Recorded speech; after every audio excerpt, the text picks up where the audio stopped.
दोस्तों अगर इसी तरीके से इस वाले प्लिंथ बीम का ढलाई हुआ ना तो निश्चित तौर पर दोस्तों बीम में ढलाई के बाद क्रैक्स डेवलप हो जाएंगे। 100% दोस्तों बता रहा हूँ कि इस बीम में जो है वो क्रैक्स आने वाले हैं।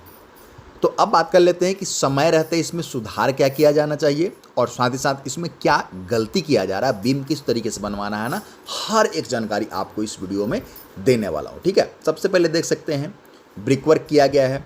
पहले तो दोस्तों ग्राउंड बीम ग्राउंड पे होना चाहिए। ठीक है, 1 फीट या 1.5 फीट ऊंचाई पे देने का मतलब टाई बीम होता है। ठीक है, ग्राउंड बीम ग्राउंड पे रहता है। ठीक है, बीम लिंटल लेवल पर रहेगा तो उसको लिंटल बीम कहते हैं, ना कि ग्राउंड बीम। ठीक है, बीम जहां पर रहता है ना उसके हिसाब से उसका नामकरण होता है। ठीक है, अब दोस्तों बीच में देख सकते हैं कि कोई भी ब्रिक वर्क नहीं किया गया है और उससे भी बड़ी गलती की गई है दोस्तों कि यहाँ पे मिट्टी का भराव इस लेवल तक किया गया है ना ताकि इस पे दोस्तों सरिया वगैरह बांधा जा सके। और दोस्तों इस लूज मिट्टी में अभी आप देखेंगे दोस्तों जो बाहरी दीवार है ना, बाहरी दीवार पे मैं क्रैक्स की बात नहीं कर रहा हूँ, क्योंकि इसके नीचे जो है वो ब्रिक वर्क का सपोर्ट है।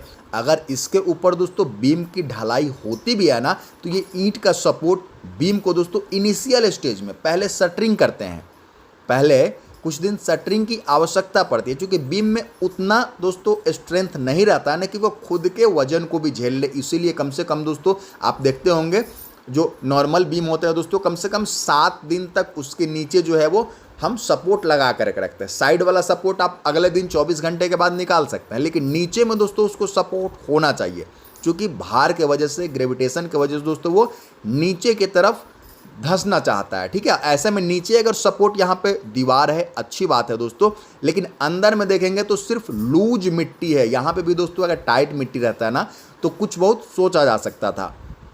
लूज मिट्टी पे दोस्तों लेबल करने से कुछ नहीं होता है। ठीक है, सीधा बीम की ढलाई आप कर लेंगे, लेकिन दोस्तों अगले दिन जब आप पानी लगाएंगे ना तो क्या होगा कि जो लूज मिट्टी है, गलती से दोस्तों पानी आप नहीं लगाएंगे तो उसमें भी दिक्कत है। बरसात आ गई तो उसमें भी दोस्तों मिट्टी नीचे धंसेगी और नीचे से जैसे ही सपोर्ट हटेगा दोस्तों आपको बताने की आवश्यकता नहीं है कि बीम नीचे की तरफ झुक जाएगा अपने ही वजन से। कम से कम 7 दिन उसको दोस्तों जो है वो स्थिरता की आवश्यकता होती है। तो ऐसे काम अगर कर रहे हैं तो आपको भी संभल जाना चाहिए। दोस्तों आपको अगर मिट्टी भरना ही है पहले बीम की कास्टिंग कीजिए, नीचे से दोस्तों बांस बल्ले का सपोर्ट लगाइए, छोटा छोटा बांस बल्ला। लेकिन दोस्तों ठेकेदार ये काम नहीं करते हैं, क्योंकि उतना छोटा छोटा बांस कटिंग करेंगे ना तो उनका फिर अगले साइट में काम आए या फिर ना आए दोस्तों तो वो फिर बर्बाद चला जाएगा। ठीक है, तो इसलिए वो उतना मेहनत करते ही नहीं है। लेकिन काम किसका खराब होता है, ठेकेदार तो अपना काम करेंगे निकल जाएंगे, लेकिन आपको उस घर में रहना है। तो टूटे हुए बीम के साथ अगर आप रहना चाहते हैं तो कोई बात नहीं है, वरना दोस्तों आप जो है वो नीचे बिना किसी ठोस सपोर्ट के दोस्तों उसके ऊपर बीम को नहीं ढाला जा सकता। पहला चीज़ ये हो गया, पहले मिट्टी को ठोस होने दे, उसके बाद दोस्तों आप बीम की ढलाई कर सकते हैं। आप दोस्तों नीचे ब्रिक वर्क नहीं करना चाहते कोई बात नहीं है, बीम के लेवल पे दोस्तों आप शटरिंग कर सकते हैं। जैसे कि आप देखते होंगे फ्रेम स्ट्रक्चर घर में पहले दोस्तों नीचे से सपोर्ट लगाया जाता है, उसके बाद दोस्तों बीम की ढलाई की जाती है और उसके बाद में बीम जब दोस्तों 7 दिन में स्ट्रेंथ ले लेता है ना कि उसमें मिट्टी वगैरह का भराव किया जा सके तो उसके बाद में दोस्तों मिट्टी का भराव होता है। ऐसे में बीम भी सीधा रहता है और साथ ही साथ आपका जो घर है दोस्तों वो भी बिल्कुल टिकाऊ बनता है। घर छोटा हो या बड़ा हो आपका फैमिली उसमें निवास करता है और ऐसे में दोस्तों किसी भी प्रकार का कोई शॉर्टकट या फिर रिस्की काम करना आपके परिवार के लिए घातक साबित हो सकता है। तो गलती बिल्कुल भी आपको नहीं करनी है।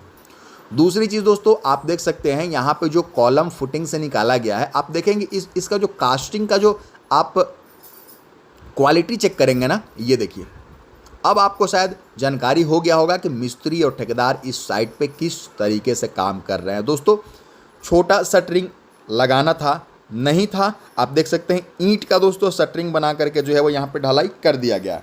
ऐसे गलती आप करेंगे ना, देखिए ईंट का दोस्तों इस तरीके से शटरिंग किया गया। ठीक है, ये देखिए अब दोस्तों नीचे ढलाई हो या ऊपर ढलाई हो आपको शटरिंग मटेरियल ऐसा इस्तेमाल करना है दोस्तों जो कि आपके कंक्रीट का पानी को ज़्यादा सोखे नहीं। ठीक है, ताकि डिहाइड्रेशन का प्रोसेस है उसको मिनिमाइज किया जा सके। अब दोस्तों यहाँ पे अच्छा काम भी किया गया है, डेवलपमेंट लेंथ जो है वो जंक्शन पे दिया गया है।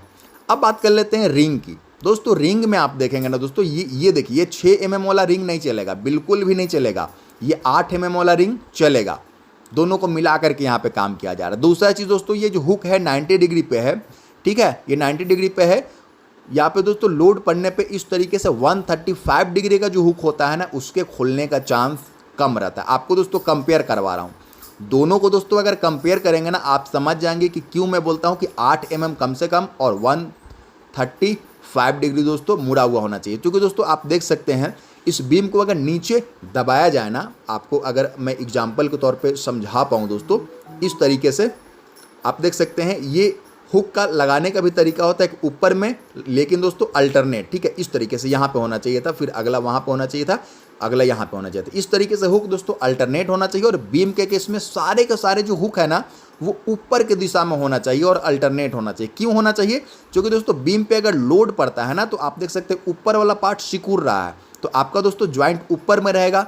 चूँकि बीम हमारा सिकुड़ रहा है तो इसके खुलने का चांसेस बहुत ही कम है, ठीक है। नीचे में कोई भी ज्वाइंट आपको नहीं देना है, क्योंकि नीचे वाला पार्ट फैल रहा है और फैलता है दोस्तों, वहाँ पे हुक जो है वो खुलने के चांसेस ज़्यादा होते हैं, ठीक है। नीचे वाला सरिया आप तो दोस्तों ऊपर वाले से इक्वल रख सकते हैं, नहीं तो हायर डाया का रख सकते हैं।